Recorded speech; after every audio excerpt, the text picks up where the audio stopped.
Hi friends, ഏതോ ജന്മകൽപ്പനയുടെ പുതുപുത്തൻ എപ്പിസോഡിലേക്ക് എല്ലാവർക്കും സ്വാഗതം. അങ്ങനെ നമ്മുടെ അഞ്ജലി ചെന്നിട്ട് ശ്യാമിനോട് പറയുന്നുണ്ട്, ഹണിമൂൺസ് കപ്പിൾ ഒന്ന് ഒരുങ്ങി വന്നോട്ടെ, അടുത്ത സർപ്രൈസ് അപ്പോൾ കൊടുക്കുക അല്ലേ ശ്യാമേട്ടാ? പിന്നെന്താ എന്ന് പറയുമ്പോൾ അഞ്ജലി അങ്ങ് പോവാട്ടോ. എന്നിട്ട് ഇങ്ങനെ മനസ്സിൽ വിചാരിക്കുന്നുണ്ട്, അതെ അവരിങ്ങ് ഒരുങ്ങി വന്നോട്ടെ, ഞാനും ഒരു സർപ്രൈസ് കൊടുക്കാൻ വിചാരിക്കുന്നുണ്ട് എന്ന് പറഞ്ഞു നിൽക്കുന്ന സമയത്ത് നമ്മുടെ അശ്വിനും ശ്രുതിയും റൂമിലോട്ട് കയറുകയാണ് കേട്ടോ. ശ്രുതിക്കാണെങ്കിൽ ഭയങ്കര സന്തോഷമാവാണേ. ആ മാലയൊക്കെ പിടിച്ചു നോക്കി ചിരിക്കുന്ന സമയത്ത് അശ്വിനാണെങ്കിൽ, ഡാമിറ്റ്, ഇവരെന്തൊക്കെ കോപ്രായങ്ങളായി ചെയ്യുന്നത്, ഇതൊക്കെ കാണുമ്പോൾ നിങ്ങൾക്ക് കോപ്രായങ്ങളായിട്ട് തോന്നും, അല്ലെങ്കിലും മറ്റുള്ളവരുടെ സന്തോഷം കാണാൻ നിങ്ങൾക്ക് അറിയില്ലല്ലോ, നിങ്ങളായിട്ട് അവരെ സന്തോഷിപ്പിക്കുകയുമില്ല, അവർ സന്തോഷിച്ചാൽ നിങ്ങൾക്കതൊട്ടും രസിക്കുകയുമില്ല, അങ്ങനെയുള്ളവർക്ക് ഇതിൻ്റെ ഒന്നും അർത്ഥം മനസ്സിലാവില്ല എന്ന് ശ്രുതി പറയുമ്പോഴേക്കും, അല്ല തമ്പുരാട്ടിക്ക് എന്താണാവോ മനസ്സിലായേ, മറ്റുള്ളവരെ കാണിക്കാൻ നടക്കുന്ന എല്ലാ പ്രകടനങ്ങളും ഒരു ഷോ മാത്രമാണെന്ന് പറയാട്ടോ അശ്വിൻ. ഇത് കേൾക്കുന്ന ശ്രുതി, ഇതൊക്കെ കേൾക്കുന്ന എൻ്റെ ഒരു ഗതികേട് എൻ്റെ കുട്ടീഷ്ണാന്ന് പറഞ്ഞ് നിൽക്കുമ്പോൾ, ശ്രുതി മതി നിർത്തിക്കോ, സൗകര്യമില്ല, എന്താ നിനക്ക് സൗകര്യപ്പെടാത്തെ എന്ന് പറയുമ്പോഴേക്കും ശ്രുതി പറയും, മതി നിർത്തിക്കോ.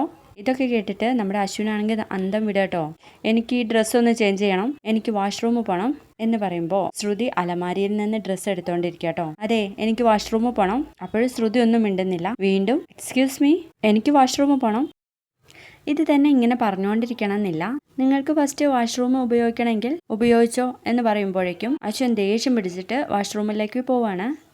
അതിനുശേഷം നമ്മുടെ അഞ്ജലി ചെന്നിട്ട് ആകാശിനോടും പ്രീതിയോടും പറയുന്നുണ്ട്, അല്ല നിങ്ങളെ എപ്പോഴാ മാറ്റി വരിക, ഒരു 10 മിനിറ്റ് ചേച്ചി എന്ന് പറഞ്ഞു പോകുമ്പോഴേക്കും നമ്മുടെ പ്രീതി പറയുന്നുണ്ട്, ചേച്ചി ഭയങ്കര സന്തോഷത്തിലാണല്ലോ, എല്ലാവരും എന്നെ ഞെട്ടിച്ച് കഴിഞ്ഞു, എസ്പെഷ്യലി അമ്മ എന്ന് പറയട്ടോ. എന്നിട്ട് അവര് മാറ്റി വരുമ്പോൾ അഞ്ജലി പറയും, പാരഡൈസ് ഹോട്ടലിൽ കൈ കോർത്ത് പിടിച്ചിട്ട് വേണം വരാൻ എന്ന് പറയുമ്പോൾ ആകാശും പ്രീതിയും അതുപോലെ ചെയ്യാണേ. ഇത് കാണുന്ന മനോരമ പറയുന്നുണ്ട്, എൻ്റെ മൈ ഗോഡ്, ഇതൊക്കെ ഞാൻ കാണേണ്ടി വന്നല്ലോ, വാട്ടേ പിറ്റി എന്ന് പറയട്ടോ. അതേസമയം നമ്മുടെ അശ്വിനാണെങ്കിൽ മുകളിൽ നിന്ന് ഇറങ്ങി വരികയാണ്. ഇത് കാണുന്ന അഞ്ജലി ചോദിക്കുന്നുണ്ട്, അല്ല സർ, ഇവിടെ പാരഡൈസ് ഹോട്ടലിൽ വന്നിട്ട് സാർ വലിയൊരു കാര്യം മറന്നുപോയല്ലോ, സാറിന്റെ പാർട്ട്ണറെ എന്ന് പറഞ്ഞിട്ട് അഞ്ജലി പറയുന്നുണ്ട്, ഞങ്ങൾ ഇത്രയും കഷ്ടപ്പെട്ടിട്ട് ഇവിടെ ഇങ്ങനെയൊക്കെ ഒരുക്കിയത് എന്തിനാണെന്നറിയോ, നിങ്ങൾ ഒരു ദിവസമെങ്കിലും ഹണിമൂൺസ് കപ്പിളായിട്ട് കാണാൻ വേണ്ടിയിട്ടാണ്.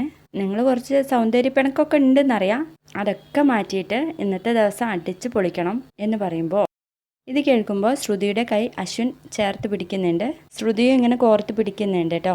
ഇത് കാണുന്ന മുത്തശ്ശി പറയും, ജീവിതമാകുമ്പോൾ ഇണക്കങ്ങളും പിണക്കങ്ങളും ഒക്കെ സർവ്വസാധാരണ, പക്ഷേ ഇന്നത്തെ ദിവസം ഞങ്ങൾക്ക് വേണ്ടിയെങ്കിലും നിങ്ങൾ ഹണിമൂൺ കപ്പിൾസ് ആയിട്ട് ഇണക്കങ്ങളും പിണക്കങ്ങളും ഒന്നുമില്ലാതെ സന്തോഷത്തോടെ നിൽക്കണം എന്ന് പറയുമ്പോൾ മുത്തശ്ശി എന്താ ഇത് എന്ന് ചോദിക്കട്ടെ അശ്വിൻ. കുഞ്ഞ, എൻ്റെ ഒരു ആഗ്രഹ കുഞ്ഞ എന്ന് പറയുമ്പോഴേക്കും നമ്മുടെ എനിക്ക് വന്നിട്ട് പറയുന്നുണ്ട്, കൈ ചേർത്ത് നടക്കൂ, ശരിക്കും നിങ്ങളുടെ സേവ് ദ ഡേറ്റ് 1 മന്ത് എങ്കിലും ഷൂട്ട് ചെയ്യേണ്ടതായിരുന്നു എന്ന് പറയുമ്പോൾ ശ്രുതിയും അശ്വിനും മുഖത്തോട് മുഖം നോക്കട്ടോ. എന്നിട്ട് വീണ്ടും കൈ കോർത്ത് പിടിച്ച് നടക്കുകയാണ്.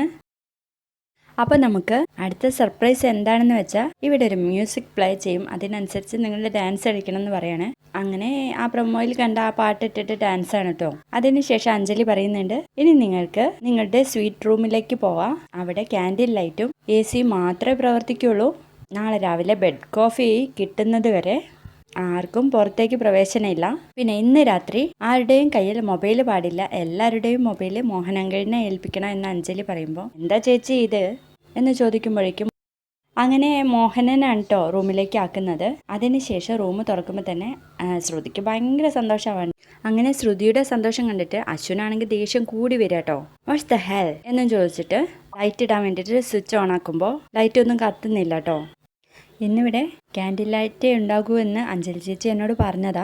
അഞ്ജലി ചേച്ചി ക്യാൻഡിൽ ലൈറ്റ് പാർട്ടി, ഇതെന്താ ഇവർക്കൊക്കെ പറ്റിയേ എന്ന് ചോദിക്കുമ്പോഴേക്കും ശ്രുതി പറഞ്ഞു കൊടുക്കുന്നുണ്ട്, എന്തിനാ അഞ്ജലി ചേച്ചിയെ കുറ്റം പറയുന്നത്, ഒന്നുമില്ലെങ്കിലും നിങ്ങളുടെ ചേച്ചിയല്ലേ, ലോകത്ത് ഇങ്ങനെ സ്നേഹം നിറഞ്ഞ ചേച്ചിയെ നിങ്ങൾക്ക് മാത്രമേ കിട്ടൂ എന്ന് പറയാട്ടോ. അതിനുശേഷം നമ്മുടെ പ്രീതിയും ആകാശിന്റെയും റൂമിലാണെങ്കിൽ അവിടെയും ക്യാൻഡിൽ ലൈറ്റ് ഒക്കെയാണ്. അത് കാണുന്ന ആകാശ് പറയുന്നുണ്ട്, അഞ്ജലി ചേച്ചിക്ക് ഇങ്ങനെ ഒരു ബുദ്ധി തോന്നിയത് നന്നായി, നമ്മളെ ദൂരേക്ക് പോയില്ലെങ്കിലും അങ്ങനെ ഒരു പ്രതീതി ഉണ്ടാക്കി തന്നല്ലോ.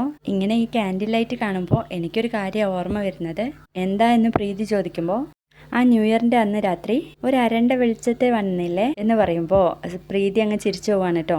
എന്താ താൻ ചിരിച്ചത്, അല്ല അന്ന് നടന്ന എല്ലാ കാര്യങ്ങളും എനിക്ക് ഓർമ്മയുണ്ട്, ഇരിക്കുമ്പോൾ ഒന്ന് ശ്രദ്ധിച്ചാൽ നന്ന്, അല്ലെങ്കിൽ പിന്നെ ചേട്ടനെ വിളിക്കേണ്ടി വരും എന്ന് പറയാട്ടോ. ചേട്ടനെ വിളിക്കാൻ നമ്മുടെ കയ്യിൽ ഫോൺ കൂടെ ഇല്ല. അയ്യോ പ്രീതി, അതൊന്നും എന്നെ ഓർമ്മിപ്പിക്കല്ലേ എന്ന് പറയാട്ടോ ആകാശ്.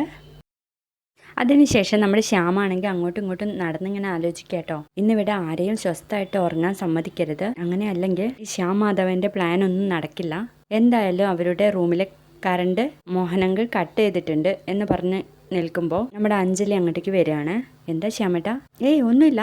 അല്ല, ശ്യാമേട്ടന് കുറെ നേരമായി ഞാൻ ശ്രദ്ധിക്കുന്നു, ഇവിടെ എൻ്റെ കൂടെ ബാലി നാടകം നടത്താൻ കൂടെ നിന്നു എന്നല്ലാതെ ഒരു താല്പര്യം ഇല്ലാത്ത പോലെ. ഏയ് അങ്ങനെയൊന്നുമില്ല, എൻ്റെ രാജകുമാരിക്ക് എന്താണോ ഇഷ്ടം അതൊക്കെ എനിക്കും ഇഷ്ടമാന്ന് പറയട്ടോ ശ്യാമേട്ടന് കുഞ്ഞൻ ശ്രുതിയെ കല്യാണം കഴിച്ചത് ഇപ്പോഴും ഉൾക്കൊള്ളാൻ കഴിഞ്ഞിട്ടില്ലാത്ത പോലെ. ശ്യാമേട്ട, അതാ ഞാൻ പറഞ്ഞത്, ശ്യാമേട്ടൻ്റെ ഉള്ളിലുള്ള രഹസ്യം എന്താണെങ്കിലും എന്നോട് പറ. എന്ത് രഹസ്യം? അല്ല, ശ്രുതിയെക്കുറിച്ചുള്ള രഹസ്യം. പാലക്കാടുള്ള ശ്രുതിയെക്കുറിച്ച് കൂടുതലായിട്ട് ശ്യാമേട്ടനെ അറിയാലോ. ഏയ് അതൊന്നും അറിയില്ല, അവൾ നല്ല കുട്ടിയാ, അവളുടെ ഫാമിലിയും നല്ലതാ. പക്ഷേ അശ്വിനും ശ്രുതിയുമായിട്ടുള്ള ആ ഒരു പൊരുത്തക്കേട് നമ്മൾ കണ്ടില്ല എന്ന് നടിക്കരുത്. അവർ തമ്മിൽ എന്തൊക്കെയോ പ്രശ്നങ്ങൾ നടക്കുന്നുണ്ടെന്ന് എനിക്ക് ഉറപ്പാ എന്ന് പറഞ്ഞു കൊടുക്കുക കേട്ടോ അഞ്ജലിയോട്. അപ്പോൾ അഞ്ജലി പറയും, ശ്യാമേട്ട നോക്കിക്കോ, ഇന്നത്തെ ഒരു ദിവസം കഴിഞ്ഞു കിട്ടിയാൽ അവർ തമ്മിൽ ഒന്നിക്കും. എനിക്കറിയാം കുഞ്ഞന് ശ്രുതിയെയും ശ്രുതിക്ക് കുഞ്ഞനെയും വളരെ ഇഷ്ടമാന്നുള്ള കാര്യം എന്നൊക്കെ പറയുമ്പോഴേക്കും നമ്മുടെ ശ്യാമിൻ്റെ മുഖം അങ്ങ് മാറുക കേട്ടോ. പിന്നീട് ശ്രുതി അശ്വിന് കുറച്ച് ഫ്രൂട്ട്സ് ഒക്കെ എടുത്തു കൊടുക്കുന്നുണ്ട്. അതെ, നിങ്ങൾ എന്താ ഭക്ഷണം കഴിക്കാത്തെ? അപ്പോൾ അശ്വിൻ ഇങ്ങനെ സോഫയിൽ ഇരിക്കുക കേട്ടോ. എന്തായാലും ഇവിടെ കറണ്ട് ഇല്ലാത്തതുകൊണ്ട് എൻ്റെ മുഖമൊന്നും കാണണ്ടല്ലോ, ഭക്ഷണം കഴിക്കുന്നതിന് നിങ്ങൾക്ക് എന്താ എന്നൊക്കെ ചോദിച്ചിട്ട് തിരിച്ചു വെക്കുക കേട്ടോ. ശ്രുതിയുടെ അടുത്ത് ചെന്നിട്ട് അവിടെയുള്ള ഒരു സ്വിച്ച് ഇട്ട് നോക്കുന്നുണ്ട്. നിങ്ങളോട് പറഞ്ഞില്ലേ ഇന്നിവിടെ കറണ്ട് ഉണ്ടാവില്ല എന്നുള്ള കാര്യം, ഇന്നിവിടെ ക്യാൻഡിൽ ലൈറ്റ് മാത്രമേ ഉണ്ടാവൂ എന്ന് പറയുമ്പോൾ ഡാമിറ്റ് എന്ന് പറഞ്ഞ് നിൽക്കുക കേട്ടോ. വീഡിയോ ഇഷ്ടപ്പെട്ടാൽ ലൈക്ക് ചെയ്യുക, സബ്സ്ക്രൈബ് ചെയ്യുക. താങ്ക്